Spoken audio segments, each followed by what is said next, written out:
How to become civil design engineer, how to become architect design engineer. ये दोनों ही question बहुत सारे student के माइंड में होते हैं। तो आज का वीडियो मैं इस टॉपिक पे बनाने वाला हूं। डिजाइन फील्ड एक ऐसा फील्ड है जिसमें बॉयज एंड गर्ल्स दोनों ही इस फील्ड में वर्क कर सकते हैं। आपने देखा होगा कि सिविल फील्ड में साइट पे जो भी वैकेंसी होती है, साइट वर्क के लिए जो भी वैकेंसी होती है, उसमें बहुत सारी जगह पे ओनली बॉयज की ही रिक्वायरमेंट होती है। लेकिन डिजाइन फील्ड एक ऐसा फील्ड है कि इसमें कोई भी काम कर सकता है, चाहे वो बॉयज हो, गर्ल्स हो या कोई रिटायर पर्सन हो, बिकॉज ये एक वाइट कॉलर जॉब है।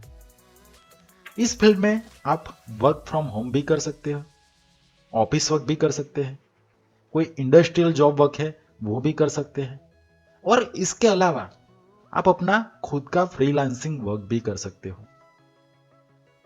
आज मैं आपको ये बताऊंगा कि डिजाइन इंजीनियर की डिमांड क्यों है और डिजाइन इंजीनियर बनने के लिए कौन कौन से नॉलेज की रिक्वायरमेंट होती है। अगर आप इस वीडियो को देख रहे हो तो प्लीज इस वीडियो को एंड तक देखना, क्योंकि इस वीडियो से आपको डिजाइन इंजीनियर बनने के लिए जो भी फंडामेंटल नॉलेज की रिक्वायरमेंट है वो क्लियर हो जाएगी। तो फर्स्ट आपको यह पता होना चाहिए कि डिजाइन इंजीनियर की डिमांड क्यों ज्यादा है। तो इसके लिए आपको पहले प्रोटोटाइप के बारे में पता होना चाहिए। What is prototype? तो यहां पे आप देख सकते हो कि प्रोटोटाइप को हमने 2 कैटेगरी में डिवाइड किया हुआ है। इन सिंपल लैंग्वेज प्रोटोटाइप को हम क्या बोल सकते हैं? Demo model.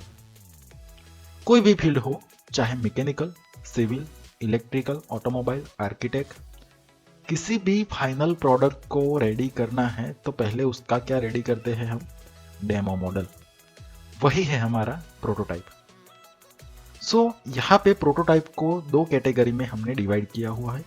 फर्स्ट जो है वो डिजिटल प्रोटोटाइप है, सेकंड जो है वो हमारा फिजिकल प्रोटोटाइप है। डिजिटल मतलब जिसे आप विजुअलाइज कर सकते हो लेकिन फिजिकली उसे टच नहीं कर सकते, और फिजिकल प्रोटोटाइप मतलब उसे आप फिजिकली टच कर सकते हो, वैसे जो मॉडल है उसे हम फिजिकल प्रोटोटाइप कहते हैं। लेकिन फिजिकल प्रोटोटाइप बनाने में टाइम भी ज्यादा लगता है और कॉस्ट भी ज्यादा लगती है कंपेयर टू डिजिटल प्रोटोटाइप। और फिजिकल प्रोटोटाइप रेडी होने के बाद उसमें कोई चेंज करना है तो चेंजेस करना थोड़ा टफ है इन फिजिकल प्रोटोटाइप। आप डिजिटल प्रोटोटाइप में एनी टाइम कोई भी चेंजेस कर सकते हैं। तो यहाँ पे मैंने एग्जाम्पल में लिखा हुआ है कि 2 इंजीनियर दिखाए हुए हैं, इंजीनियर 1 और इंजीनियर 2। एक जो है हमारा इंजीनियर 1 है वो डिजिटल प्रोटोटाइप को फॉलो करता है, और सेकंड जो इंजीनियर 2 है वो फिजिकल प्रोटोटाइप को फॉलो करता है। जो फिजिकल प्रोटोटाइप को फॉलो कर रहे हैं उससे डेमो मॉडल क्रिएट करना पड़ेगा, आप यहाँ पे देख सकते हो। लेकिन डिजिटल में कोई डेमो मॉडल क्रिएट करने की रिक्वायरमेंट नहीं है, क्योंकि आपका जो भी वर्क होगा जस्ट विजुअलाइजेशन बेस होगा।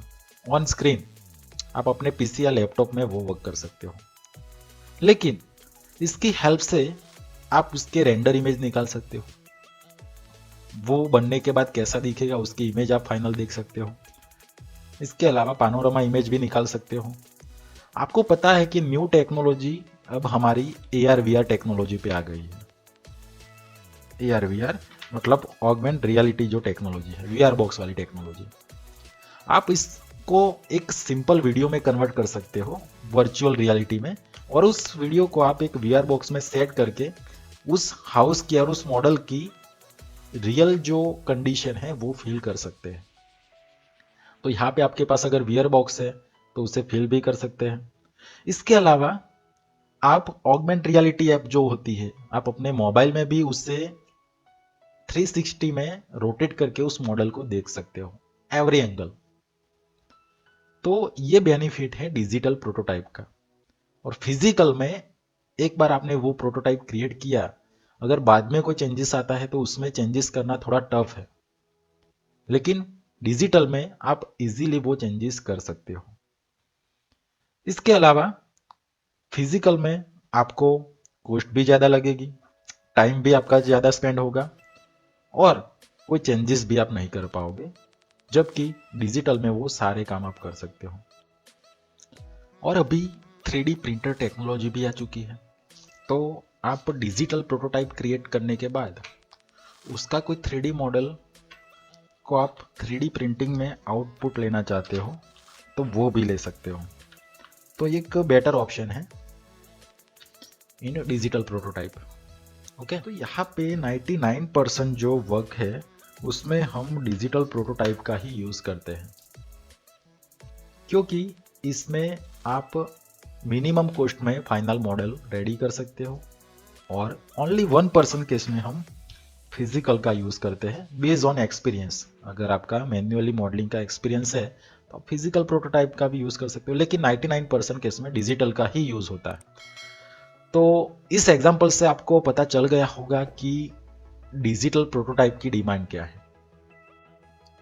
तो इसकी वजह से डिजाइन फील्ड की डिमांड ज्यादा है, क्योंकि 99% केस में डिजिटल प्रोटोटाइप ही यूज होता है। अभी की बात करें तो कोई इंसान अपना सिंपल मकान भी बनवाना चाहता है तो पहले उसके 2D प्लान की डिमांड करता है। तो इससे आप समझ सकते हो कि डिजिटल प्रोटोटाइप की डिमांड कितनी है। डिजाइन इंजीनियर को बिल्डिंग डिजाइन साइकिल के बारे में पता होना चाहिए। तो नेक्स्ट जो हम बात करने वाले हैं वो बिल्डिंग डिजाइन साइकिल है। कोई भी बिल्डिंग स्ट्रक्चर और हाउस को रेडी करने के लिए डिजाइन साइकिल को समझना बहुत ही जरूरी होता है। यहाँ पे आप देख सकते हो कि ये हमारा बिल्डिंग डिजाइन साइकिल है। आप कोई भी हाउस क्रिएट करते हो तो फर्स्ट स्टेप जो हमारा आता है वो है कॉन्सेप्चुअल प्लान। अब ये कॉन्सेप्चुअल प्लान क्या है? कॉन्सेप्चुअल प्लान मतलब रफ प्लान। कोई भी मकान आप बनवाते हो तो पहले उसका एक रफली प्लानिंग होता है, कहाँ पे बेडरूम देना है, कहाँ पे किचन देना है, अकॉर्डिंग टू वास्तु रूल आपको प्लानिंग करना है। तो उस तरीके से आप कॉन्सेप्चुअल प्लान रेडी करें। अगर आपका कॉन्सेप्चुअल प्लान रेडी हो जाता है, उसके बाद जो वर्क होता है उसे हम ड्राफ्टिंग वर्क कहते हैं। ड्राफ्टिंग मतलब जो कॉन्सेप्चुअल प्लान है उसे विथ डायमेंशन सॉफ्टवेयर में हम ड्रॉ करते हैं, उसे क्या कहते हैं? ड्राफ्टिंग। तो ड्राफ्टिंग होने के बाद जो हमारा थर्ड स्टेप आता है वो है 3D मॉडलिंग। जो हमने 2D प्लान क्रिएट किया हुआ है वो 3D में कैसा दिखेगा, उसका एलिवेशन कैसा आएगा, उसका इंटीरियर व्यू कैसा दिखेगा, ये सारा सेटअप आप 3D में कर सकते हो। अगर आप इसका 3D मॉडल रेडी करते हो तो इसके बाद आप इसका एस्टिमेशन भी निकाल सकते हो, कितनी कॉस्ट में ये हमारा मॉडल कंप्लीट होगा। उसके बाद जो फोर्थ स्टेप आता है हमारे डिजाइन साइकिल में वो है एनालिसिस एंड डिजाइन।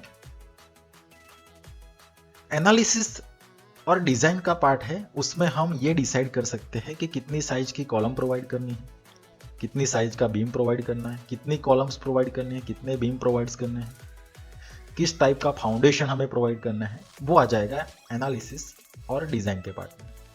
नंबर 5 पे जो आता है वर्किंग ड्राइंग।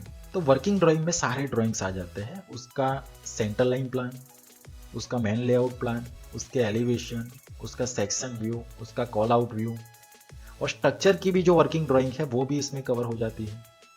कॉलम की जो डिटेलिंग्स होती है, बीम की जो डिटेलिंग्स होती है, फाउंडेशन की जो डिटेलिंग्स होती है, जिसे हम बीबीएस सीट कहते हैं, बार बेंडिंग शेड्यूलिंग सीट, वो भी हमारी वर्किंग ड्राइंग में कवर हो जाती है।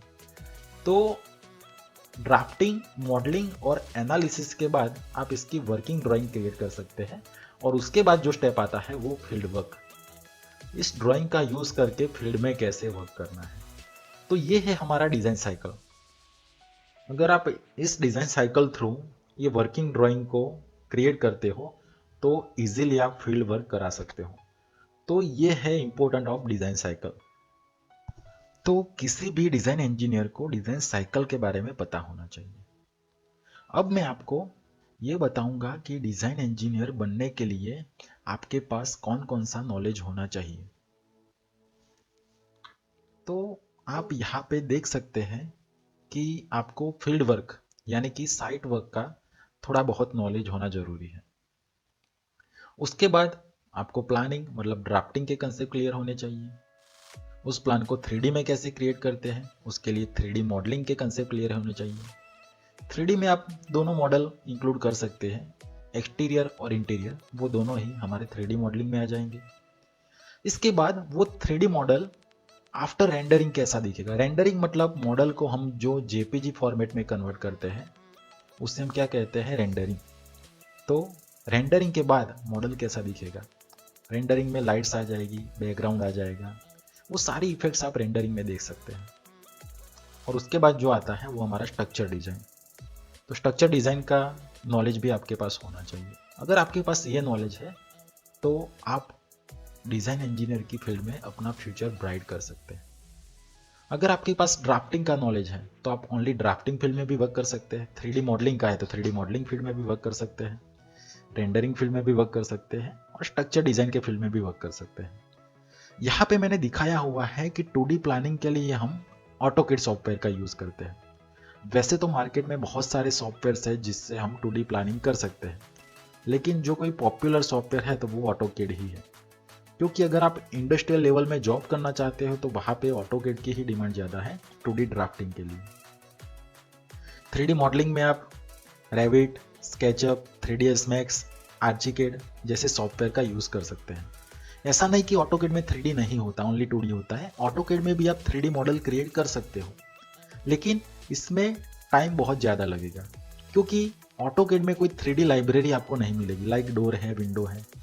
ऑटोकैड में हमें हर एक कंपोनेंट मैन्युअली क्रिएट करना पड़ेगा। अगर कोई 3D मॉडल ऑटोकैड में क्रिएट करने में आपको 2 घंटे लगते हैं तो वही मॉडल आप रेविट में 1 घंटे में बना सकते हो। तो आप समझ सकते हो कि फास्टली 3D मॉडल हम रेविट में क्रिएट कर सकते हैं कंपेयर टू ऑटोकैड। रेंडरिंग के लिए आप 3ds मैक्स, वीरे है, लुमियन सॉफ्टवेयर है, ये सारे सॉफ्टवेयर रेंडरिंग के लिए बहुत ही पॉपुलर सॉफ्टवेयर है जिसमें आप रेंडरिंग में बेटर रिजल्ट ले सकते हो। तो रेंडरिंग के लिए आप एक सॉफ्टवेयर प्रीफर कर लीजिए। स्ट्रक्चर डिज़ाइन के लिए भी यहाँ पे मैंने बहुत सारे सॉफ्टवेयर्स आपको सजेस्ट किए हुए हैं। स्टेट प्रो है, ईटेब है, step 2000, RCDC, Tekla for steel structure, Abaqus. अगर आपको फाउंडेशन डिज़ाइन करनी है तो उसके लिए बेंटली का ही सॉफ्टवेयर है, स्टेट फाउंडेशन। और CSA का सेप सॉफ्टवेयर भी आप यूज़ कर सकते हो। तो आपको प्लानिंग, 3D मॉडलिंग और रेंडरिंग के कंसेप्ट क्लियर होने चाहिए। आप सॉफ्टवेयर जो भी यूज़ करो, लेकिन मैंने यहाँ पे जो पॉपुलर सॉफ्टवेयर है, मोस्टली यूजेबल सॉफ्टवेयर है, यहाँ पे लिस्ट में दिखाए हुए हैं। अगर आपके पास इतना नॉलेज है तो आप किसी भी स्ट्रक्चर की डिज़ाइन इजीली कर सकते हो। तो ये सारी ही डिज़ाइन इंजीनियर की रिक्वायरमेंट है। अगर आपके पास ओनली ड्राफ्टिंग के कंसेप्ट क्लियर है तो ड्राफ्टिंग बेस्ड भी आप किसी भी कंपनी में ड्राफ्टिंग वर्क करते हो तो मिनिमम सैलरी भी आपको 10 to 12,000 मिल जाएगी, only AutoCAD based. 3D modelling की स्किल है तो उसकी वजह से सैलरी स्केल आपका डिफरेंट होगा। रेंडरिंग है, अगर आपके पास सारी स्किल है तो आप एक प्रॉपर डिज़ाइन इंजीनियर बन सकते हो। अगर आपको ऑटोकैड और रेविट के बारे में मोर इन्फॉर्मेशन चाहिए तो इसका लिंक भी मैंने डिस्क्रिप्शन में दिया हुआ है, वहाँ पे जाके वो वीडियो भी आप देख सकते हो।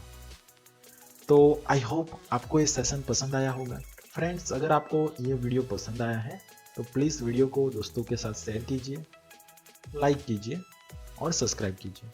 मिलते हैं ऐसे नेक्स्ट वीडियो में।